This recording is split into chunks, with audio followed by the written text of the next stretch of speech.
বিসমিল্লাহির রহমানির রহিম।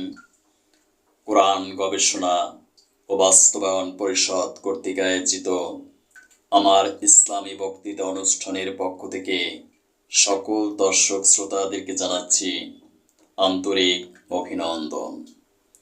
Honourable viewers, এ কোরআন মানব রচিত কোনো গ্রন্থ নয়।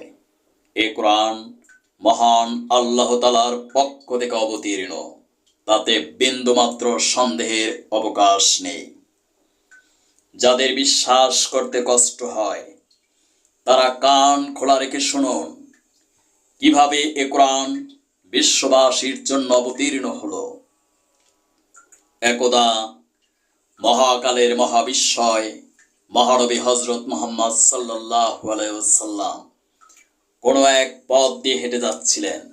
হঠাৎ তিনি শুনতে পেলেন ইয়া মুহাম্মদ বলে কেউ তাকে ডাকছে। তিনি ঊর্ধ্বাকাশের দিকে তাকালেন, দেখতে পেলেন এক সুদর্শন জ্যোতির্ময় পুরুষ স্বর্ণখচিত সিংহাসনে বসে বলছেন, ইয়া মুহাম্মদ, আপনি ভয় পাবেন না, আমি আপনার বন্ধু জিব্রাইল, মহান আল্লাহ তাআলার পক্ষ থেকে আপনার জন্য সুসংবাদ নিয়ে এসেছি। অতঃপর ইথর তরঙ্গে ভেসে আসলো, ইকরা বিসমি রাব্বিকাল্লাযী খালাক, পড়ুন আপনার প্রভুর নামে যিনি আপনাকে সৃষ্টি করেছেন। পৃথিবীর কোনো বিজ্ঞানী এ কোরআনের একটি ভার্স মিথ্যা প্রমাণ করতে পারেননি। যদি পারত তাহলে সর্বকালের সর্বশ্রেষ্ঠ বিজ্ঞানী নিউটন এ কাজটি করে যেতেন।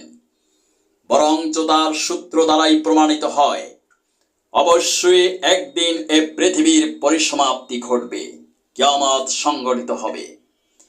Every action has its opposite equal reaction. Newton's third law অনুযায়ী প্রত্যেক ক্রিয়ার একটি সমান বিপরীত প্রতিক্রিয়া রয়েছে। পৃথিবীতে তুমি যা করবে আফটার ডেথ, মৃত্যুর পর তার প্রতিক্রিয়া তুমি পাবে। পৃথিবীর কোনো বিজ্ঞানী এই প্রযুক্তি দিয়েও কোরআনের একটি ভার্সকেও ভুল আবিষ্কার করতে পারেননি।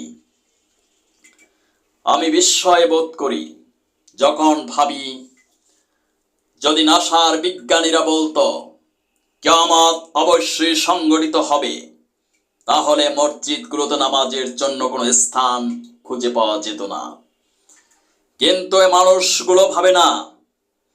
নাসার বিজ্ঞানীদেরকে কে বানালো? বিজ্ঞানীদের কথা মানুষ 100% বিশ্বাস করে, বিলিভ করে, আর যিনি বিজ্ঞানীদেরকে বানালেন তার কমান্ড 100% ভায়োলেট করে। এই নির্বোধ অথর্ব সেন্সলেস বেয়াদব বেয়াকুবদের উদ্দেশ্যে মহান আল্লাহ তাআলা ঘোষণা করেছেন, মুসলমান না হয়ে কবরে এসো না।